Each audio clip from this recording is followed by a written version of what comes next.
Mga kritiko ni Rodrigo Duterte nagtipon sa tapat ng International Criminal Court sa The Hague.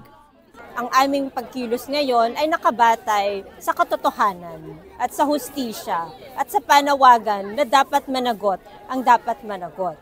Kami bukas ang aming grupo, bukas ang Duterte Panagutin Campaign Network na mag-welcome ng mga individuals na kung siguro dati sinusuportahan nila si Duterte, kung nakita na nila yung katotohanan, kung sila ay na-convince at nakinig sa napakadaming mga paliwanag ng mga pamilya ng biktima, napakadaming datos na nandyan. Di ba nga, pati ang kapulisan inamin na almost 7,000 yung namatay dahil sa Tokhang.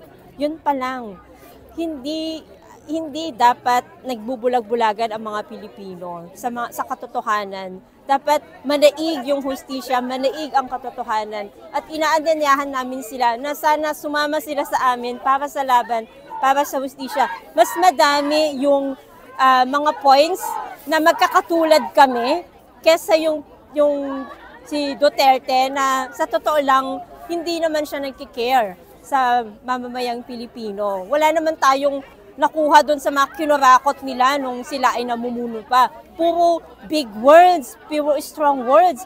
Pero hindi naman nagbago ang kalagayan ng mga Pilipino. Patuloy pa rin yung pag-alis ng mga Pilipino sa abroad para kumuha o makakita ng mas magandang oportunidad at mapakain yung pamilya sa Pilipinas. Wala naman tayong nahihita sa mga ganong politiko. Kaya ang panawagan namin, magsama-sama tayo.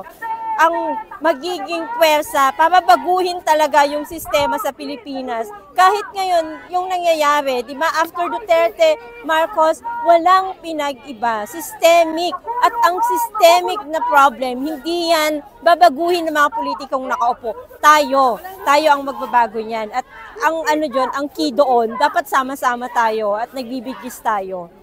Kaya, joiners po kayo sa aming panawagan. Duterte ikulong, Marcos singilin.